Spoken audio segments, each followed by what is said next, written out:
muy valerosamente en salvar a uno de sus soldados.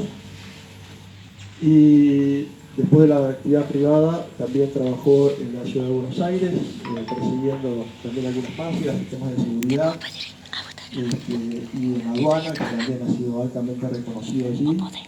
Después en el Banco Nación, y después se abre, después de contar los motivos centrales, y empieza a formarnos para restaurar la nación, la patria. Gracias. Bueno, ¿se me escucha? Sí. Bueno, muchas gracias Omar, muchas gracias Gonzalo, a todo el equipo de NOS de La Pampa, de distintas localidades de La Pampa. Gracias a todos ustedes por estar acá y bueno, vencer todas las vicisitudes de una Argentina cada vez más compleja. La pandemia, el terror que nos han generado en la pandemia con este virus, la situación de debacle que sufre la Argentina. Y bueno, gracias por estar acá para escuchar una nueva propuesta. El motivo de que estemos hoy acá es el hecho de poder venir a La Pampa a trabajar con todo el equipo de NOS de La Pampa, que está haciendo un excelente trabajo en esta primera etapa que es el armado del partido. Desde el 2019 que no puedo venir a La Pampa, que fue una provincia que nos acompañó con nuestra propuesta, con una cantidad de votos impresionante en La Pampa, en muchas localidades de La Pampa con un alto índice de votos, con una propuesta electoral en el 2019 que era una propuesta naciente, nueva, con 4 o 5 meses de armado, con todos los medios de comunicación en contra, con los aparatos políticos en contra, que nos prometían que no íbamos a pasar las PASO, y pasamos las PASO. Sacamos casi el 3% de los votos del padrón, más de 850.000 argentinos confiaron y se dieron cuenta que la política argentina necesitaba una nueva propuesta. Esto de alguna manera fue para nosotros el puntapié inicial de juntarnos en diciembre del 2019 en el centro de la Argentina, en el centro por lo menos de la Argentina hoy continental geográfica, que es Córdoba, y decir, bueno, ¿qué hacemos? ¿Armamos el partido o no armamos el partido? Y ahí iniciamos. Y ahí empezamos a armar el partido en 16 provincias. Ah, muchas gracias, esto es para un stand-up. Bien, fantástico. Está muy bueno porque puedo estar sentado y me ven todo. Así que estoy acostumbrado a dar stand-up. Así que contando chistes soy malísimo, pero algo puedo conversar. Y ahí arrancamos. Hoy estamos armando el partido en 16 provincias argentinas, por supuesto dentro de ellas la provincia de La Pampa, y creemos que vamos a llegar este año a la contienda electoral con cerca de 10 provincias armadas, con una propuesta de NOS propia, con candidatos, y por supuesto pretendemos que La Pampa sea uno de los partidos que sea fundador del partido NOS a nivel nacional, con el trabajo, el enorme trabajo que están haciendo los integrantes del equipo NOS de La Pampa y con el aporte, con la sumatoria y la colaboración de todos. ¿Qué es lo que nosotros estamos viendo en la Argentina, que desde hace tiempo que lo estamos viendo? El fracaso de la Argentina es inocultable. Los únicos que no logramos verlo somos los argentinos. Argentina fue un país que en determinado momento, y también voy a explicar por esto por qué el nombre del partido, en determinado momento las provincias fundadoras de la Argentina dijeron, después de 35 años de anarquía, de guerra civil, de caos, de desgobierno, dijeron, fundemos el Estado Nacional. ¿Se lo escucha bien o tiene mucho rebote? Escucha bien. ¿Al fondo bien? Bien. Las provincias argentinas se juntan y dicen, armemos el Estado Nacional para consolidar un proyecto de nación. Y ahí se funda el Estado Nacional. Se funda el Estado Nacional y para llegar al acuerdo fundacional, ustedes saben que las sociedades nacen, o los estados nacionales y los proyectos nacen a partir de un pacto social. Ese pacto social normalmente tiene una norma constitutiva que se denomina Constitución. Pero el respaldo de ese pacto social es un pacto moral. Las sociedades, los integrantes, los dirigentes de una sociedad asumen un compromiso moral con un listado de valores que van a ser los que le dan origen a la fundación de esa nación. Y esos valores están plasmados en el preámbulo de la Constitución. Y la primera palabra de ese preámbulo es no. Nos, los representantes del pueblo de la nación argentina, reunidos en Congreso Nacional Constituyente por voluntad y elección de las provincias que lo componen, y ahí enarbola una serie de aspectos y de propósitos y de metas y de valores que son los que le dan origen y que obligan al resto de los que venimos atrás a cumplirlos, porque eso es lo que le dio origen. Las sociedades, al igual que los seres humanos, somos como las plantas. Si a la planta se la separa de la raíz, la planta muere. Por eso esos valores son originarios y son la raíz de la sociedad que se va, y de la constitución de la sociedad que se va a formar. Y dentro de toda una serie de valores que enarbolan los constituyentes, el orden institucional, el orden público, no hay desarrollo ni progreso sin orden, el modelo anárquico de la dirigencia política olvida el valor fundamental del orden público y el orden institucional, la soberanía nacional, la defensa, la seguridad, y en el medio de eso ponen una fuente de inspiración que los constituyentes reconocen por arriba de los hombres: Dios como fuente de toda razón y justicia.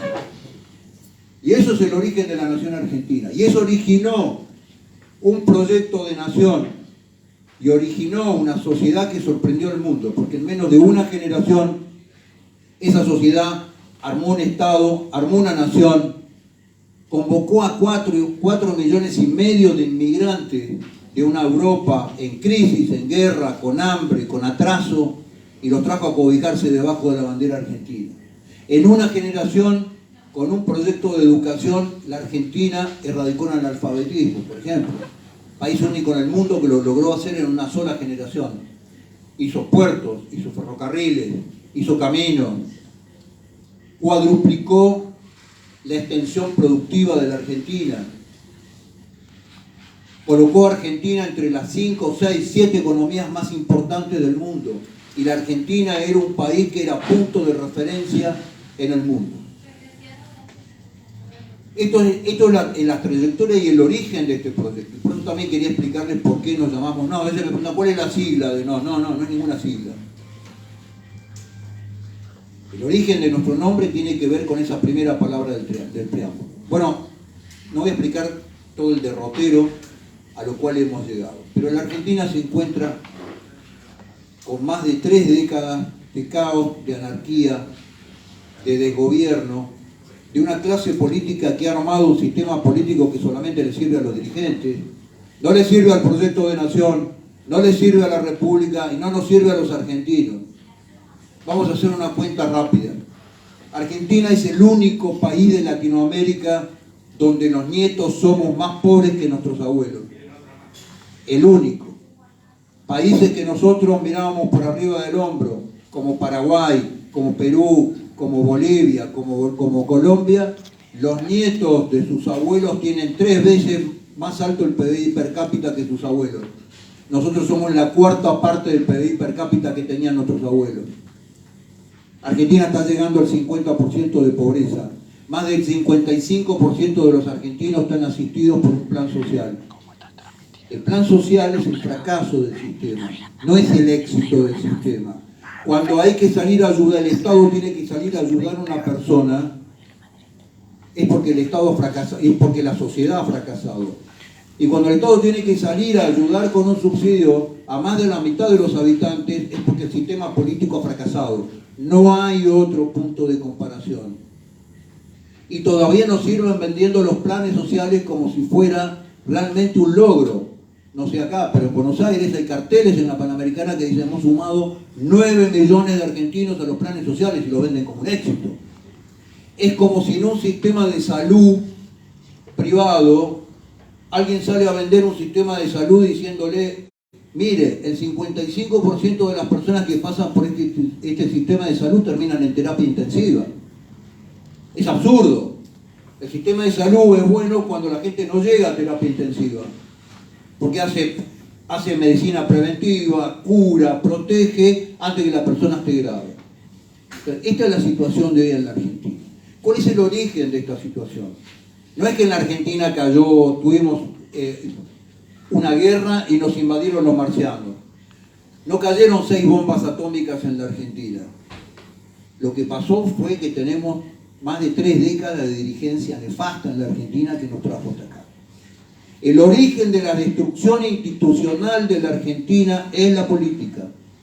La política cooptó la justicia, destruyó las Fuerzas Armadas, destruyó las fuerzas de seguridad, destruyó desde el correo hasta los ferrocarriles, le pasó el trapo a todo, no dejó nada detrás de ella. Compró todo, cooptó todo, pasó por todo, y hoy la Argentina es un país donde los individuos, cada uno de nosotros, estamos solos frente a un Estado que avanza sistemáticamente sobre nuestra vida, sobre la vida de nuestros hijos y sobre la vida de nuestros nietos. Los funcionarios públicos pretenden decirnos cómo tienen que aprender a hablar nuestros nietos y que tienen que hablar en idioma inclusivo. Y un burócrata del Ministerio de Educación pretende diseñar la currícula de las cosas que nosotros como padres o como abuelos sentimos que son las cosas que le tenemos que enseñar nosotros desde el punto de vista del deber moral. Entonces lo que digo, la situación de la Argentina es gravísima. Ahora, ¿cómo es el sistema político? El sistema político en la Argentina es muy simple. La clase política ha organizado una especie de show, una especie de titanes en el ring, ¿no? Que no es box, porque no hay una gota de sangre, no hay knockout, ninguno sale golpeado, ¿no? Todas las tomas están ensayadas, uno nunca sabe quién está detrás de la máscara del Caballero Rojo, entonces un día se pone la máscara del Caballero Rojo y el otro día la momia, y es un show. Entonces han fabricado enormes maquinarias electorales, pasándole por arriba a los partidos políticos y destruyendo la institución de los partidos políticos. Y estas dos maquinarias electorales que parecen distintas, que tienen distinta máscara, que tienen distinto idioma, que uno hablan distinto que el otro, pero en el fondo tienen exactamente el mismo proyecto. ¿Y cuál es ese proyecto? Insertar cada vez más fuerte a la Argentina dentro de un proyecto globalista. Y el proyecto global a partir de la década de los 90 en la Argentina fue el proyecto que destruyó la producción, que destruyó moralmente a la Argentina, y en el cual es gran parte causante y artífice del desastre que estamos viviendo en la Argentina el día de hoy. Entonces, estas dos grandes máscaras electorales inventaron la polarización. Dividieron la política argentina en dos. ¿Y cuál es la propuesta? Votame a mí para que no venga él. Y el otro le dice, votame a mí así lo sacamos a él. Entonces todos los dirigentes dicen, esto es posible si él no está. Y el otro dice, no, en realidad es posible si él no está. ¿Y después qué hacemos? No importa, después vemos. Pero primero que él no esté. Y esto es la polarización. Han dividido una sociedad que, como decíamos recién, recibió 4,5 millones de habitantes de distintos lugares del mundo, de distintas etnias, con distintos idiomas, con distintas religiones, convivieron armoniosamente en la Argentina, generando una sociedad próspera detrás de aquel preámbulo que decía Dios como fuente de toda razón y justicia. Porque cuando Dios es fuente de razón y justicia, el resto de los seres humanos viven en armonía. Por eso lo pusieron ahí en el preámbulo. Y esta polarización, cada vez que hay un evento electoral, aparecen las dos grandes maquinarias electorales. Siempre con el fondo de aporte y de dinero de la plata del Estado, ¿no? De la plata de todos nosotros. Y esto es lo que pretenden hacernos creer que es la solución política. Nosotros lo que decimos es, la Argentina necesita un partido institucional con una propuesta clara de valores, en donde los ciudadanos puedan elegir ¿Detrás de qué valor se anota? Miren las plataformas electorales de los grandes frentes, del que está hoy en el gobierno y del que se dice que es la oposición. Por ejemplo, en ninguna de las dos plataformas está la ley del aborto. Sin embargo, votaron la ley del aborto con las dos manos, engañando a todos sus votantes. Y yo les pregunto a ustedes, un legislador que uno vota en una plataforma, adentro de una lista, cuando tiene que votar una ley tan sustancial como es el derecho de la vida, ¿qué tiene que seguir? ¿El dictado de la conciencia que no tiene? ¿O tiene que cumplir su plataforma electoral con la cual se comprometió el día que le pidió el voto a los ciudadanos? ¿De qué conciencia me hablan los legisladores? En ninguna de las dos plataformas de las dos maquinarias electorales estaba la ley del aborto. Y votaron la ley del aborto con las dos manos. Y les digo más, la ley del aborto era una ley puesta por el oficialismo. Y la ley del aborto salió por una diferencia de 11 votos, con los 12 votos en el Senado que le dio la oposición. Esto es así de claro. Si nosotros seguimos engañándonos con las falsas opciones, vamos a llevar a nuestros hijos y a nuestros nietos en la continuación del fracaso. Si alguno se tomó la molestia hoy de escuchar el discurso del presidente, en la apertura, un discurso de 2 horas, lo que nos dijo hoy, quédense tranquilos porque esto va a ser más de lo mismo. Y va a ser más de lo mismo. A no ser que los argentinos algún día nos pongamos de pie y digamos, como estamos diciendo hoy nosotros desde No, la Argentina tiene un futuro promisorio. Si los argentinos, porque tiene los recursos naturales, está produciendo cada vez más con un esfuerzo propio de los productores, sin apoyo del Estado y con un Estado que permanentemente vive parado arriba del sistema productivo, produce todo lo que el mundo necesita y va a necesitar en los próximos 50 años. La Argentina tiene el capital humano. La Argentina tiene los recursos naturales que Dios le dio. Miren, ahora el litio se llama el nuevo petróleo. A Jujuy y a Tarí, al sur de Bolivia, las revistas internacionales lo llaman el Kuwait del litio. Tenemos todo. ¿Qué es lo que nos falta? Una dirigencia que sea capaz, en forma honesta, en forma patriota, en forma organizada, de proponerle a la nación argentina un proyecto de nación que incluya a todos los argentinos. No es si yo votame a mí para que se vaya él y no esté nunca más. Un proyecto de nación para todos los argentinos. Vamos a hacer el repaso de unos y dos temas, yo no los quiero cansar, y después voy a escuchar las preguntas de ustedes. Han destruido un sistema educativo que fue modelo en el mundo.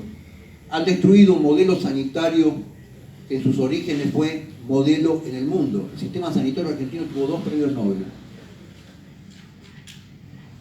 Han destruido la producción. ¿Por qué? Porque no creen en el valor de la producción. La producción es un valor social en sí mismo, más allá del valor económico que genere. ¿Por qué la producción es un valor en sí mismo? Porque despierta los mejores esfuerzos de la sociedad en un modelo de trabajo comunitario. Este es el sentido de la producción.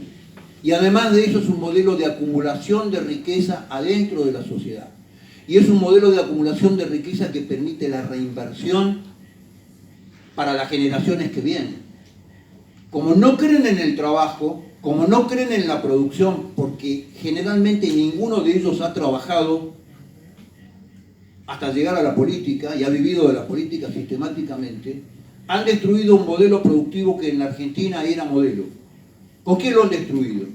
Lo han destruido sosteniendo un modelo impositivo que es agobiante, donde en Argentina es imposible producir 168 impuestos. Argentina es lo que se declara en términos de estudio impositivo como un infierno fiscal. Pero no solamente para el sector productivo, para todos nosotros. Yo les voy a dar una muy mala noticia a todos ustedes. Ustedes trabajan desde el 1 de enero hasta el 30 de julio, todos los años, para pagar impuestos. Y el 1 de agosto empiezan a trabajar para su familia, para sus proyectos, para sus sueños, para su propio desarrollo. Tienen un socio que les come el 60% de sus ingresos todos los años. ¿Para darles qué? Nada. cada vez peor seguridad, cada vez peor salud pública, cada vez peor educación. Entonces, este modelo ha atrofiado la producción. Miren, vengo de recorrer el sur de la provincia de La Pampa, que hacía muchos años que no venía. La costa del río Colorado, Pichimahuida. Vengo de recorrer toda esa zona y ver productores que en el medio de un aislamiento absoluto en materia de comunicación, porque no hay inversión en materia de comunicación, sin escuelas técnicas para erradicar a su familia, sin camino para sacar la producción, por supuesto, sin un esquema de previsión del sistema del agua y del riego, siguen trabajando y siguen radicando en el campo y viviendo en ese lugar, pese al abandono sistémico del Estado provincial y nacional durante años. Y la gente sigue produciendo con un nivel de esperanza que a uno realmente lo acongoja.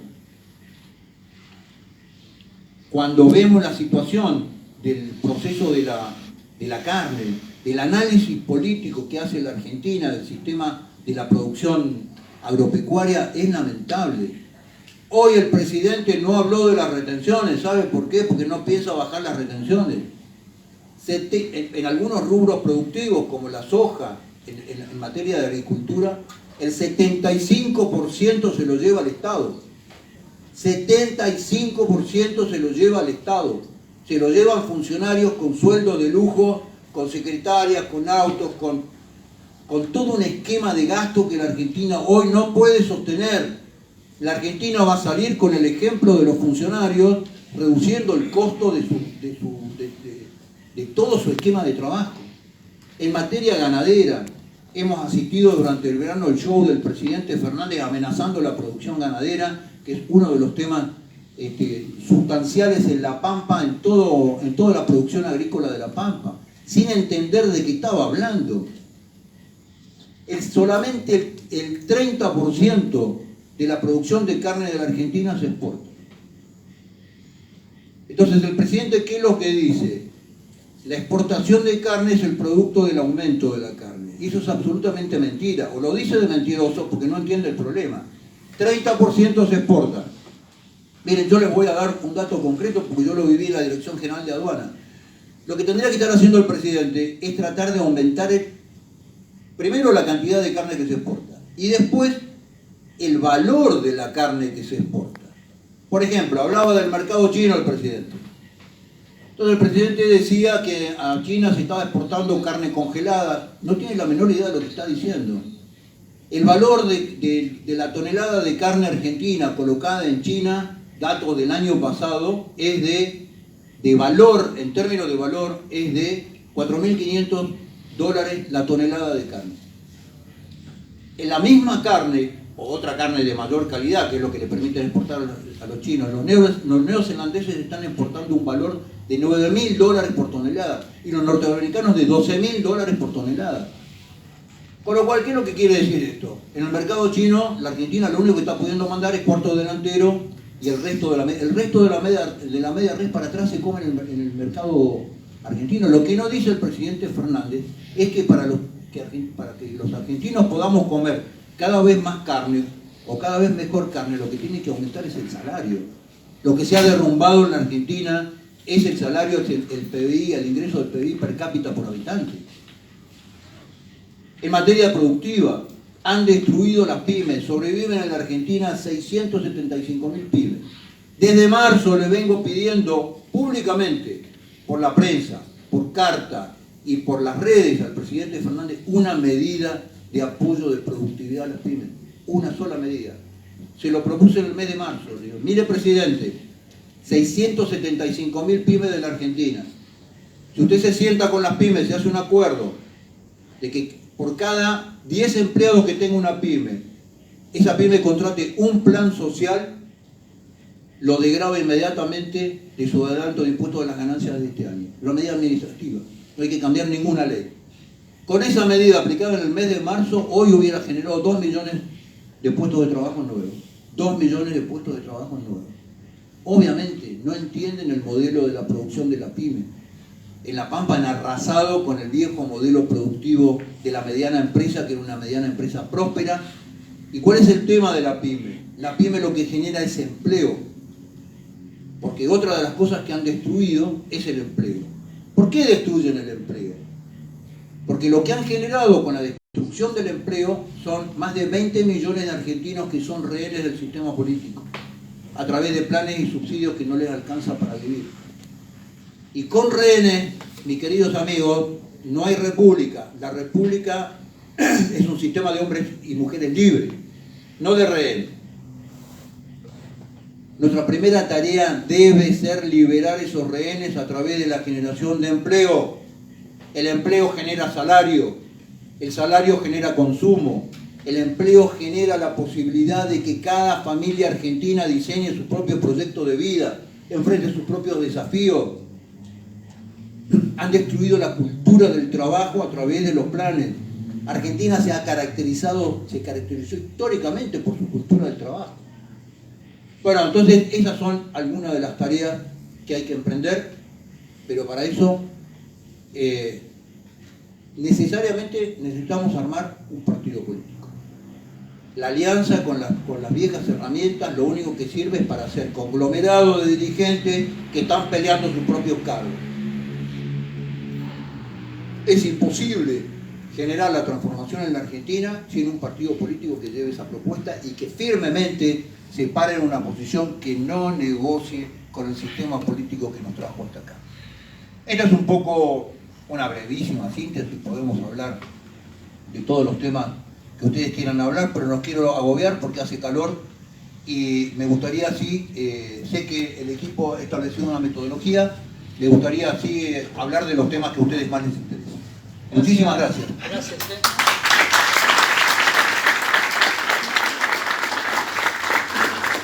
La propuesta de la mecánica sería hacer preguntas, si les parece, escritas, mientras por ahí las chicas le alcanzan los papeles y demás. Si alguien quiere hacer preguntas, O alguna pregunta, si hacemos que no sea muy larga. Mientras, yo le quiero hacer dos preguntas, ya que tengo el micrófono, aprovecho, que no tienen mucho que ver una con la otra, pero que me parece que las dos me parecen muy importantes.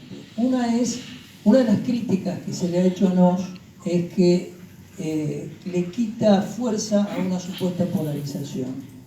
O sea, que Nos, digamos, le quitó fuerza e incluso hasta puede haberle quitado algún voto a Cambiemos en la última elección.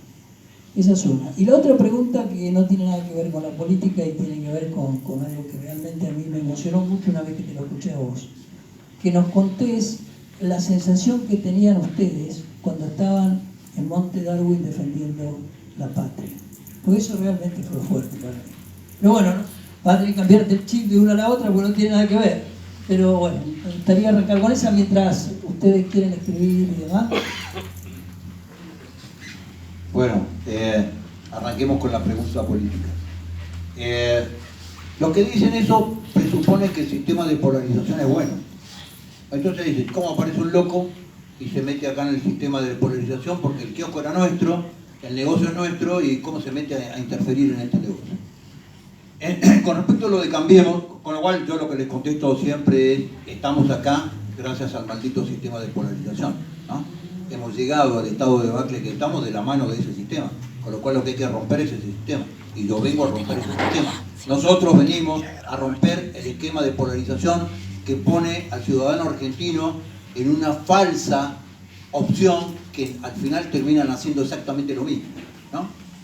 Porque recordemos que el gobierno de Cambiemos presentó la ley del aborto, ¿no? Aumentó 4,5 millones la cantidad de planes, tomó 128.000 millones de dólares de deuda para aplicarlo a gasto corriente a través de bonos y de un préstamo al Fondo Monetario Internacional, sin hacer una sola obra de naturaleza estratégica. Continuó con el relato de los 70 en forma sideral, inclusive llegó a interferir en la Corte para que no se aplique el 2x1 a los llamados presos por los delitos de lesa humanidad, que también es otra barbarie jurídica que si quieren la hablamos.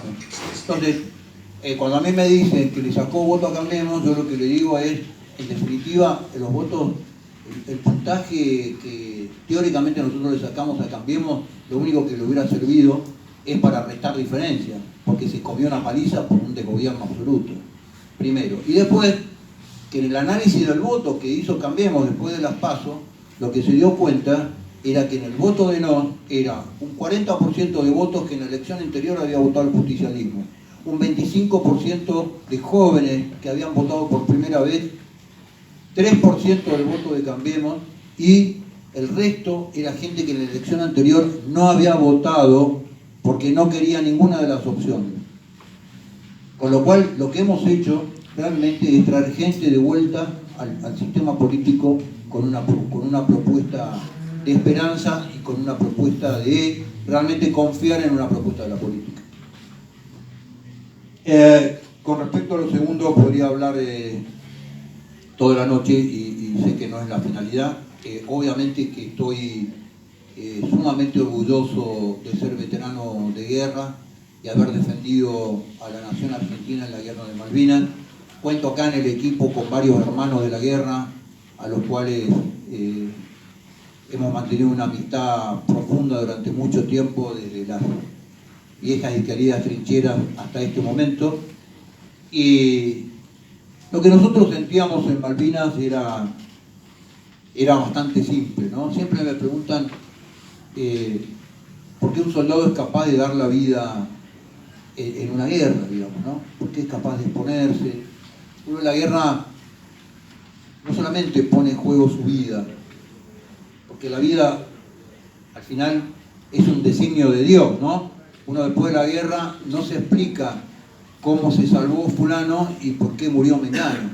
No lo explica la balística, no lo explica la táctica, lo único que lo explica es que Dios designa quiénes nos quedamos y quiénes se van. ¿Por qué un hombre es capaz de hacer eso? Eso es un acto enorme de amor. Y yo lo que he visto en todos mis hermanos, lo que he visto en nuestros queridos soldados, que yo los he visto en el medio del hambre, del frío, de la angustia, del miedo que se siente en la guerra, realmente ser portadores de hechos heroicos y de dar lo mejor y de dar muchísimo más allá de su obligación y su deber. ¿Y esto por qué se hace? Es un enorme acto de amor a eso que se llama patria. No se puede, la guerra no es un acto de odio. Mucha gente cree que el soldado es un tipo que odia al enemigo. El soldado va a la guerra y se expone y es capaz de matar por amor a lo que defiende. Y esa defensa es la patria. Y la patria es ese enorme proyecto histórico que nos vincula a un territorio soberano, que vincula nuestro pasado heroico con el futuro de aquellas personas que todavía no conocemos.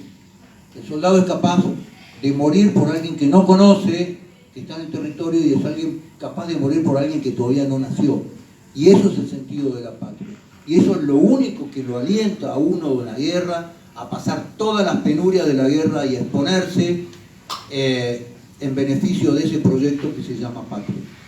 Quiero ser muy sintético en esto.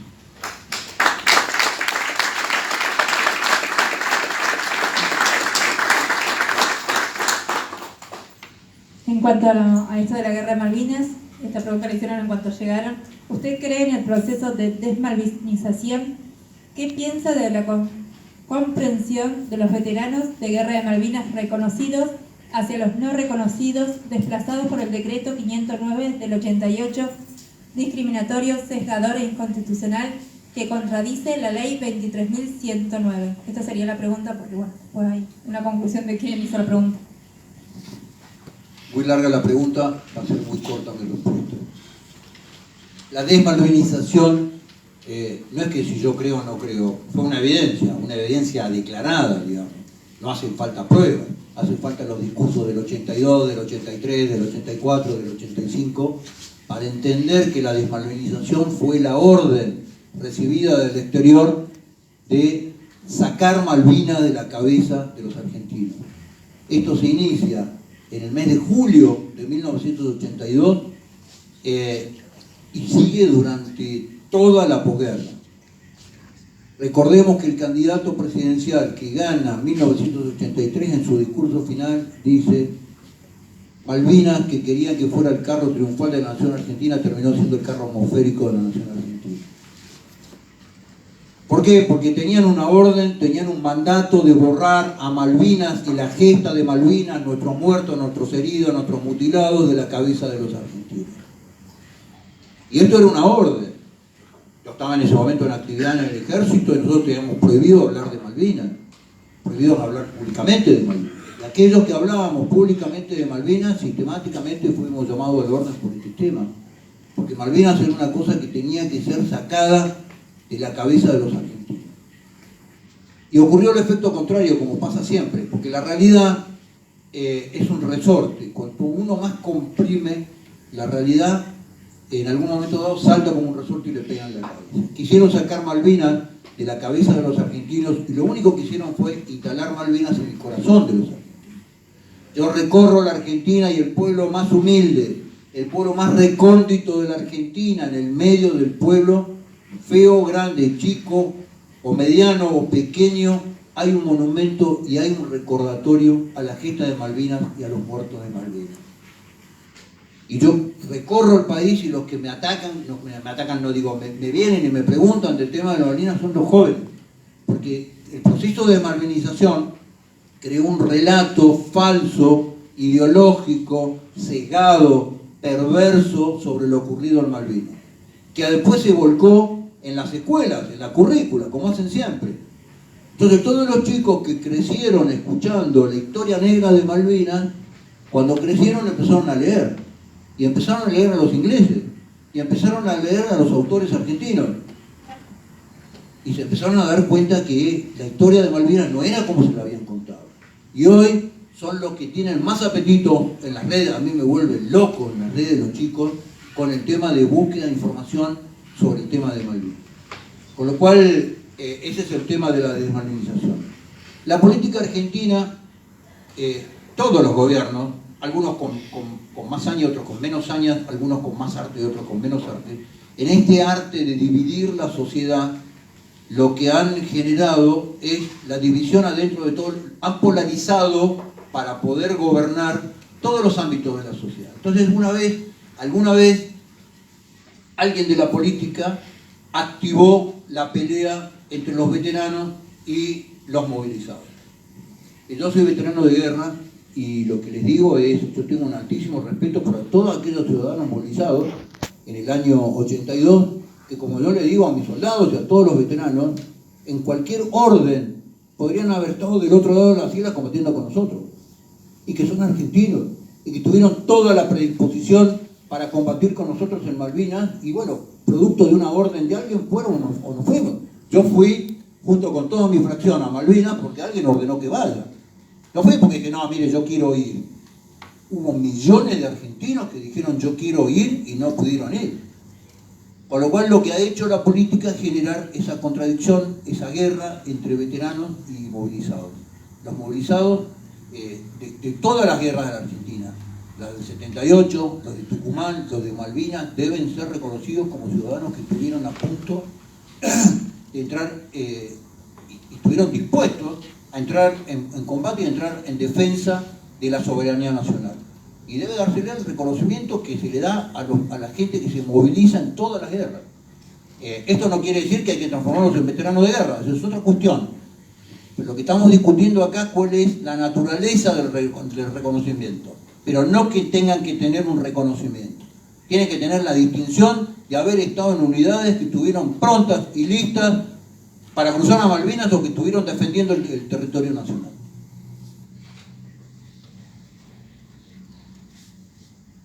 ¿Cómo se siente cuando le dicen cara pintada? Wow, qué pregunta. Está bravo el público, ¿ya? A ver, esto es un término periodístico que se usa para todos aquellos que en determinado momento, después de la guerra, empezamos a exigirle a las autoridades de cada una de nuestras fuerzas, especialmente al ejército, todas aquellas promesas que se habían hecho en orden a reestructurar las Fuerzas Armadas, asignarles un presupuesto y el reclamo que fundamentalmente estábamos haciendo por el relato de los 70 que se iniciaba a generar en ese momento y que estaba empezando a producir procesamientos de oficiales que habían cumplido órdenes que esas órdenes eran producto de un decreto emanado del Poder Ejecutivo. Entonces, al presidente de la Nación, al doctor Alfonsín, le llevaron el cuento de que este reclamo estaba llevado a cabo con motivo de un golpe de Estado. Entonces el miércoles de Semana Santa, jueves, viernes y sábados trataron de quebrar nuestra voluntad para que terminemos, nos amenazaron de todas las formas, y el día domingo el presidente al final de cuentas lo que dijo es: a ver, yo quiero hablar con esa gente porque no puedo entender lo que están haciendo. Y vino a Campo de Mayo y habló con nosotros, y se dio cuenta que no era un golpe de Estado, que lo que le estábamos pidiendo, había muchos veteranos de guerra, había muchos hombres heridos en Malvinas detrás de los pedidos que estábamos haciendo, y cuando volvió a la Plaza de Mayo, lo que dijo: no hay ningún golpe de Estado. ¿Y saben qué? Entre los que habíamos hecho el reclamo a las autoridades militares de adentro de los cuarteles y los generales que conducían el ejército, ¿saben a quién echó? A los generales que conducían el ejército. Con lo cual, evidentemente, el reclamo de Semana Santa tenía un fundamento, y el presidente, como se dio cuenta de que lo habían engañado, que era un golpe de Estado, que estaba todo el aparato político alrededor, estaba generando la propaganda y el discurso que era un golpe de Estado, lo habían engañado y terminó echando a los generales. Así que mi situación es muy clara.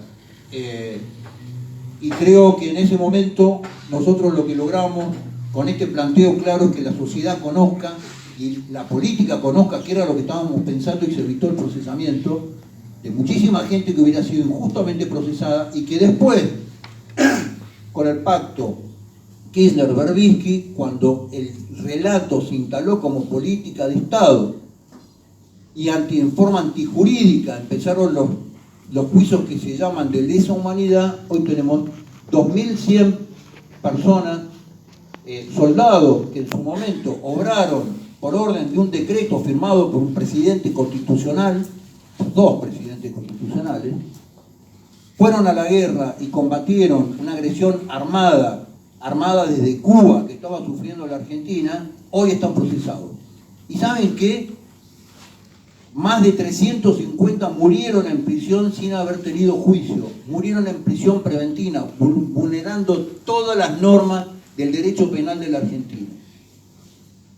Y se instaló un relato, y después de eso, nosotros ya les decíamos en el 87, van a instalar un relato de esto, y lo instalaron al relato. ¿Y sabe cuál es el relato? Transformar a los victimarios, a los que vinieron a victimizar a la Argentina de la mano de una estrategia foránea, de una estrategia generada en Cuba, a esos victimarios transformarlos en víctimas. Hay varias parecidas, pero esta dice... ¿Cuántas preguntas vamos a tener? Sí, Bueno. no muchas. Estamos intentando agrupar las parecidas porque son varias. ¿Qué opinas sobre el avasallamiento, sobre las libertades individuales y sobre la propiedad privada? Y había otra de la toma de tierras.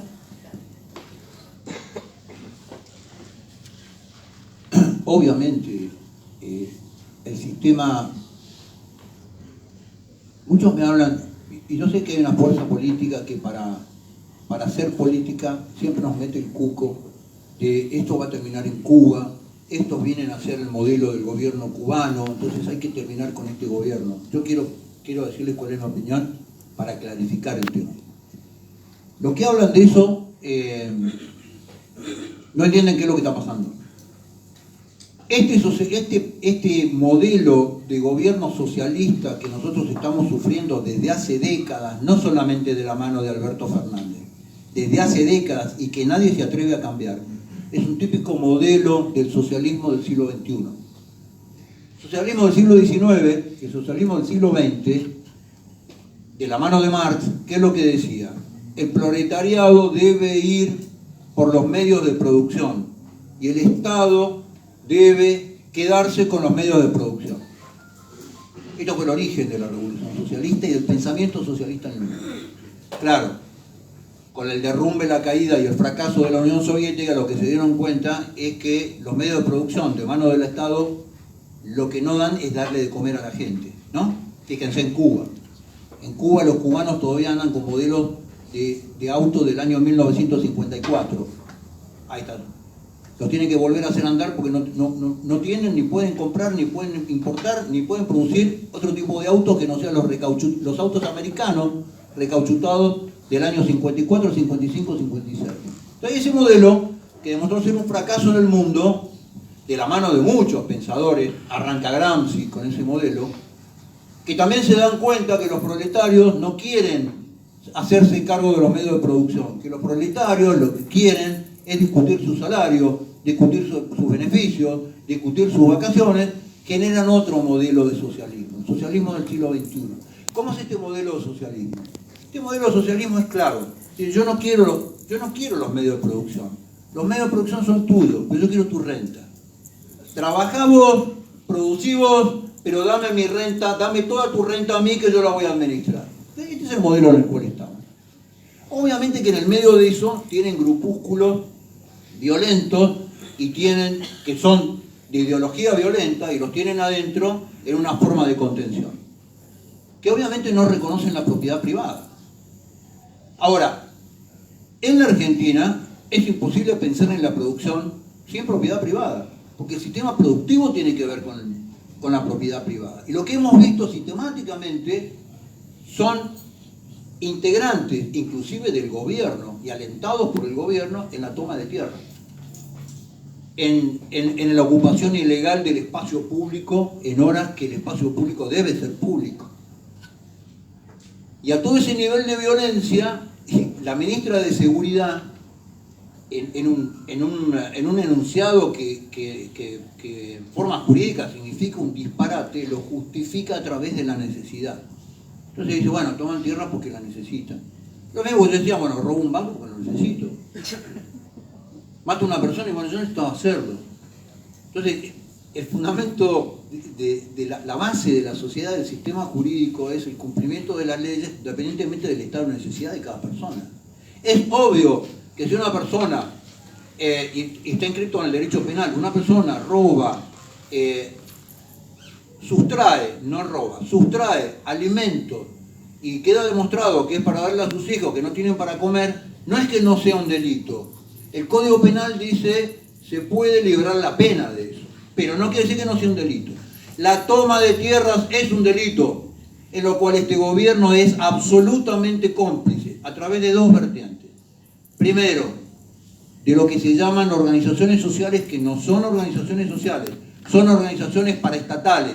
Las de Pérsico, las de Grabois, son organizaciones estatales porque están bancadas con el dinero que les da el Ministerio de Desarrollo Social. Son orgas políticas organizadas para la toma de tierra y la vulneración de la propiedad privada.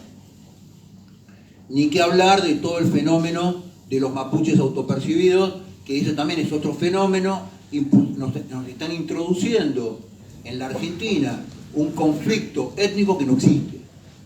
Entonces, todo este fenómeno está obviamente amparado por la política. Ahora, esto está claro que va a ser el oficialismo.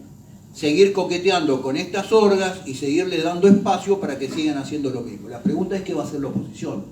Me pasé pidiéndole a la oposición durante todo el año una interpelación en el Congreso, primero para Victoria Donda, que estuvo presente en la toma de campos y en la toma de tierras en Entre Ríos, que hace un funcionario del Estado Nacional cómplice de las orgas que toman tierra, y segundo, al ministro de Desarrollo Social, para que explique y para que nos ilustre a los argentinos cuánto dinero de financiamiento tienen todos los meses las organizaciones de Pérsico, de Grabois, etcétera, etcétera.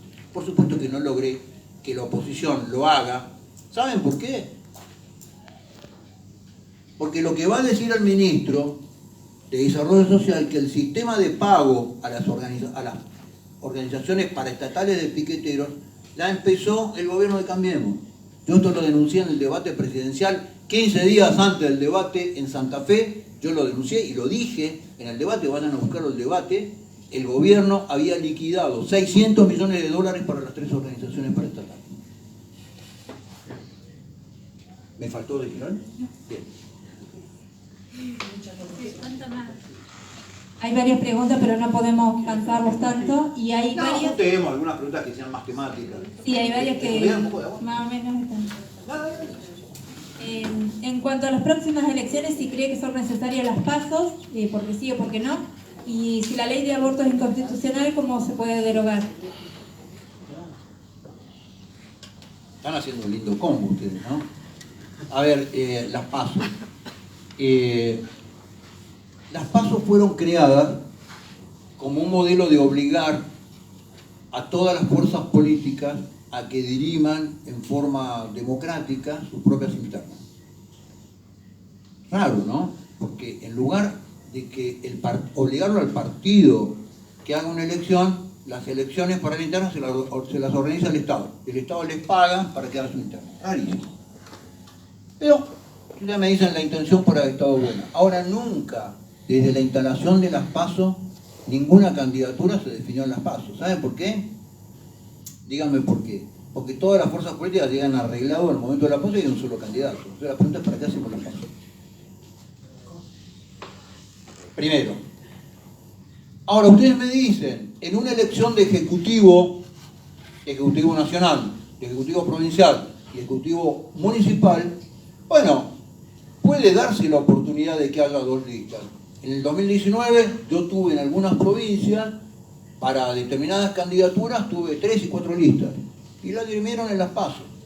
Ahora, en una elección de legisladores, ¿me puede alguien explicar cuál es el rol de las PASO si nunca en la historia de las PASO hubo 2 listas de legisladores compitiendo?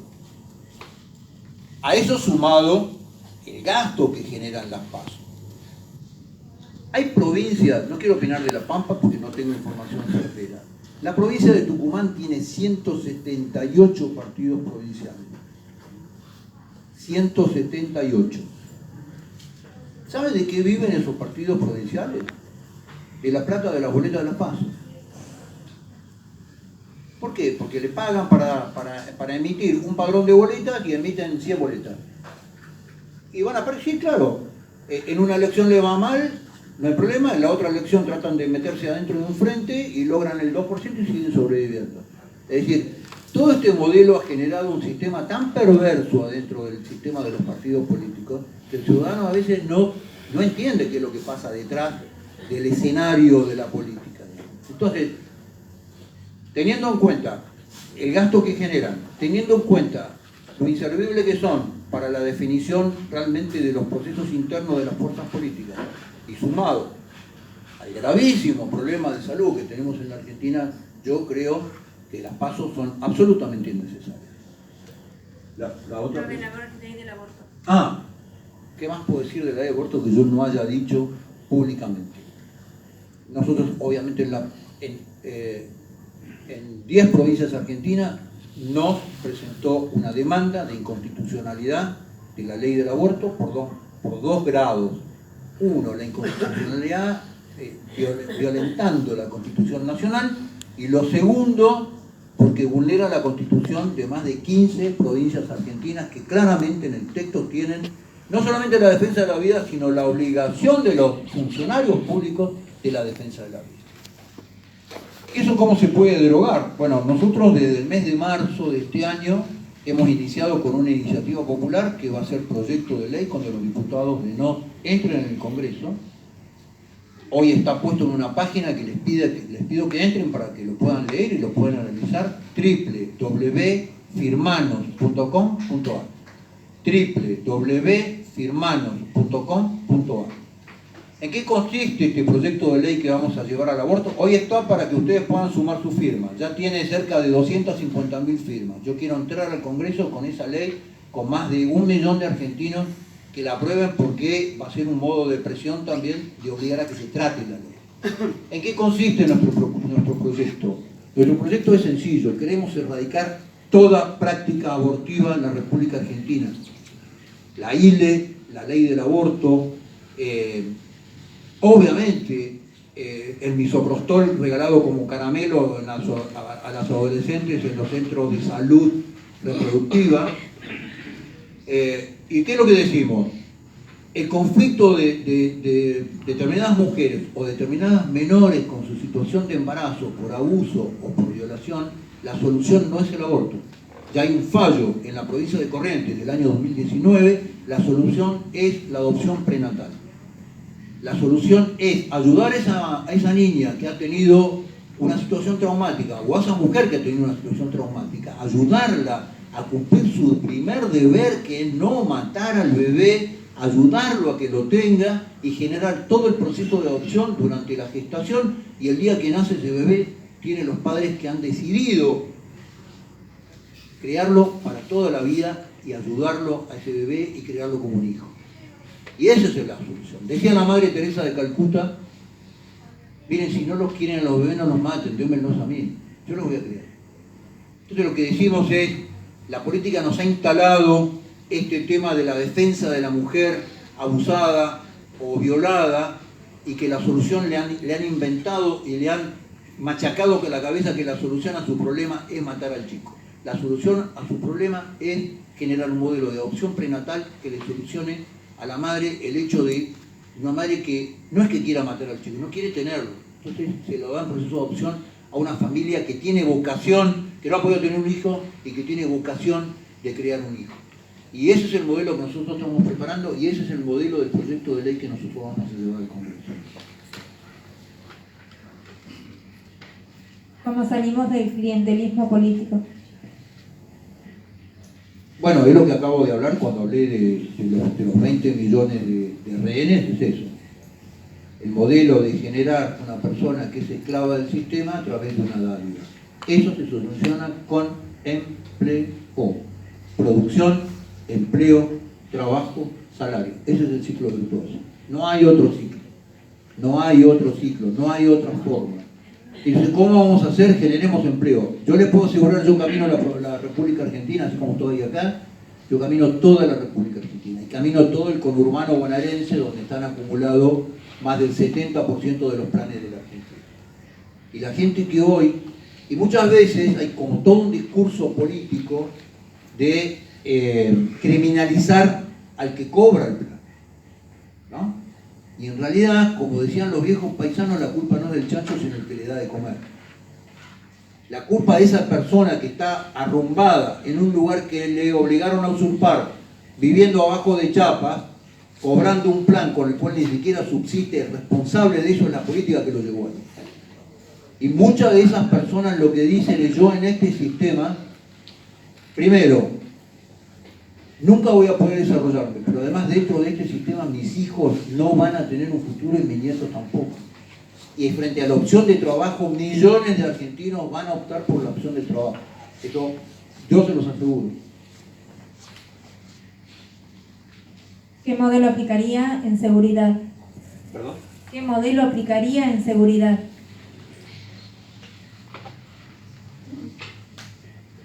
Nosotros, nuestro planteo de la seguridad pública es más o menos el siguiente. Y hacemos la próxima, la última pregunta, porque si no, creo que ya estamos agobiando al público. Nuestro planteo de seguridad es muy simple. La política nos trata de convencer que la Argentina tiene un problema de inseguridad.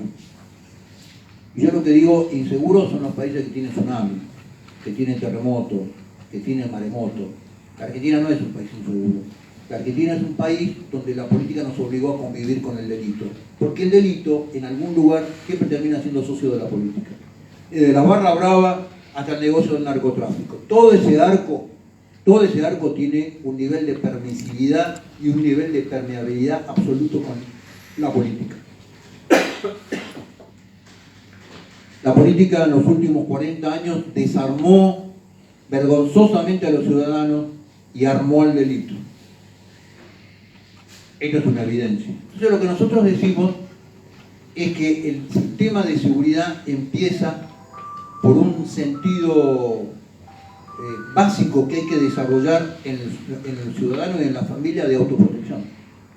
Cualquier modelo del mundo, el primer modelo inhibitorio para alguien que va a cometer un delito es la autoprotección de la persona que lo va a sufrir. Una cosa es una banda de delincuentes contra una sociedad de corderos, y otra cosa es una banda de delincuentes con una sociedad que tiene conciencia de la autoprotección. Por eso hay que transformar todo el modelo de tenencia y portación de armas. Es una vergüenza lo que han hecho en Argentina. Segundo, El otro modelo de autoprotección se genera a través de la información al ciudadano. ¿Qué es lo que oculta la política? Yo les pregunto, en los lugares más inseguros de la República Argentina, yo siempre le pregunto, cuando voy, le pregunto a la gente, ¿usted conoce cómo es el mapa del delito de su municipio o no? ¿Dónde ocurren los problemas? ¿A qué hora ocurren? ¿Qué día de la semana ocurren? No. Bueno, si usted informa al ciudadano, le dice, mire, en tal esquina, en tal parada de colectivo, se produce el 80% de los robos entre las 4:30 de la mañana y las 7 de la mañana. ¿Qué va a hacer la persona inteligente? Va a buscar otra parada de colectivo. Ahora, ¿por qué la política no quiere decir dónde ocurren las cosas? Porque la información que tenemos del delito es la información publicada por los medios de comunicación, es la información que levantan los medios de comunicación, no es lo que ocurre. Porque además, la información publicada tiene que ver con el delito denunciado, que es el 2% de los delitos. El 98% de los argentinos no denuncia el delito que sufren. ¿Saben por qué? Porque le da lo mismo. Tienen miedo que en alguna ventanilla de esa denuncia el denunciado termine en la puerta de la casa. Con lo cual, dos sistemas para estimular la autoprotección. Modificar todo el modelo de legítimo usuario y tenencia de armas, por un lado, y por otro lado, información al ciudadano sobre los aspectos de inseguridad que están atacando a la población. Segundo, no puede haber un modelo de ataque a la inseguridad sin ataque al delito, sino una estrategia ofensiva sin cuartel con el delito, fundamentalmente con el delito organizado, fundamentalmente con el narcotráfico, que es el ordenador de todo el modelo delictivo. Los chicos en el conurbano te matan por una billetera, no por la billetera, y no solamente porque estén inflamados de Paco, que se generó en la misma vida. ¿Saben por qué? Es porque matándote adentro de la orga se ponen a la vista de la organización mafiosa para que los contrate. Lo mismo pasaba con Montonero en la década 70. Entonces, el delito es una fuente de trabajo y los chicos drogados, abandonados de la escuela, sin ningún tipo de futuro, salen a matar ciudadanos por el solo hecho de hacerse ver. Y si matan a un policía, mejor, porque más graduación adquiere y mayor nivel de posibilidad de contrato de una orga. Entonces, Argentina necesita imperiosamente un presidente que se ponga a la cabeza de la lucha contra el delito organizado. Y obviamente el delito organizado se combate ¿con qué? Con inteligencia criminal. El delito organizado se desarticula conociendo el delito, teniendo información del delito. Miren, durante todo el gobierno de Cambiemos, 4 años, ministra de Patricia Bullrich, y durante los 2 años de esta actual ministra que no me acuerdo de Seguridad, el puesto que no se ha nombrado es el puesto de el director de inteligencia criminal del Ministerio de Seguridad. El delito se combate con inteligencia y con una decisión clara de la política de desarticular el delito. Hay ejemplos en el mundo de los delitos más simples, como es el barra brava. Países europeos que en 3 años se erradicaron a los barra brava. En la Argentina, en el año 2000, no lo quiero hacer acordar porque hay gente que todavía sufre con esto, pero en el año 2018, en el medio de la ciudad de Buenos Aires, no se pudo jugar la final de la Copa Libertadores entre River y Boca. Se tuvo que jugar en Madrid. ¿Saben por qué? Porque el Estado Nacional no podía garantizar con todas las fuerzas federales la seguridad del partido. Entonces estamos en medio de una anarquía. No es un fenómeno de inseguridad porque Dios lo mandó como los 7 jinetes del Apocalipsis. Convivimos con el delito porque la política ha decidido que convivamos con el delito. Y lo que hay que hacer es ir por el delito. ¿Le puedo hacer una pregunta verbal? Si no, muchos van a querer preguntar, así que disculpen. Y esta es la última. En un eventual gobierno de Nos, ¿tendría alguna similitud con el gobierno de Arturo Frondizi, sobre todo en lo ético, moral y soberano? Bueno, no sé si ustedes sabían, mi padre fue, durante todo el gobierno de Arturo Frondizi, fue decano. Así que yo lo conocí mucho a don Arturo desde chico. La primera vez que lo vi en Olivos, un día que papá estaba de turno como decano, lo fui a visitar a mi papá y me dice, me vio por ahí, ¿quién es ese chico? Y ahí lo conocí a don Arturo. Y yo cuando llegué de Malvinas, una de las personas que pidió hablar conmigo para saludarme fue Arturo Frondizi y mi padre me llevó a saludarlo a don Arturo. En esta cuarentena tuve tiempo que no tenía hace muchísimo tiempo de volver a leer muchas cosas que quería volver a releer. Y una de las cosas que volví a releer fueron todos los discursos. Aeropuerto 2000, hace como 3 años, hizo una reedición homenaje de 7 tomos de todos los discursos de Arturo Frondizi. Y los he vuelto a releer todos. Don Arturo Frondizi decía en 1962, con todos los ferrocarriles funcionando, con Aerolíneas Argentinas, que era una empresa que unía todas las capitales de provincia con 2 vuelos diarios, y con LADE llegando a 22 destinos patagónicos, Argentina en su futuro va a estar determinado por lo que haga en materia de terminar de integrar el territorio nacional. Año 1962. Y yo les pido que piensen en esa frase, el contexto que tiene en una Argentina sin ferrocarriles, sin líneas marítimas, sin puertos. Entonces, los desafíos que veía Frondizi en la década del 60 hoy son no un poquito menos, son cada vez más atenuados. Yo no sé si sería un gobierno igual o no, lo que digo es que en nuestra propuesta hay mucha propuesta de aquel viejo esquema y pensamiento de desarrollar la Argentina y de las virtudes políticas necesarias para desarrollar la Argentina.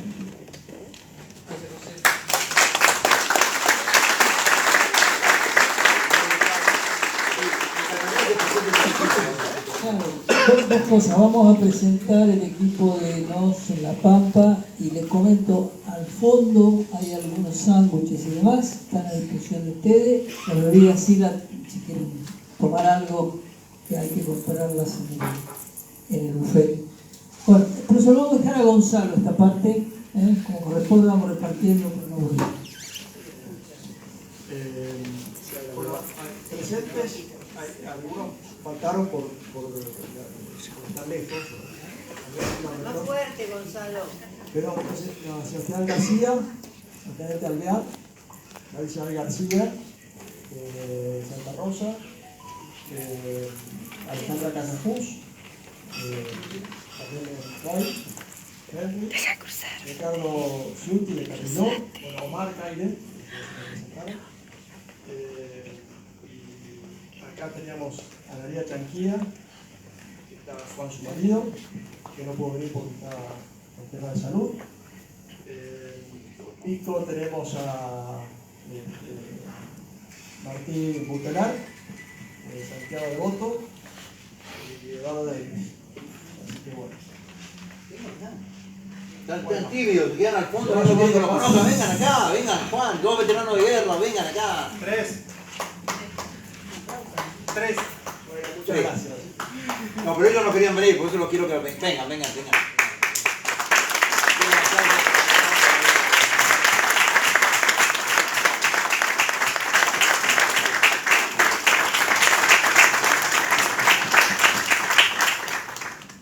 Bueno, nos dedicamos Gracias. libertad y tienen allí. Bueno, muchas gracias a todos. Gracias a todos. Y nada, ayúdennos para que podamos ayudar a la Argentina. Muchas gracias.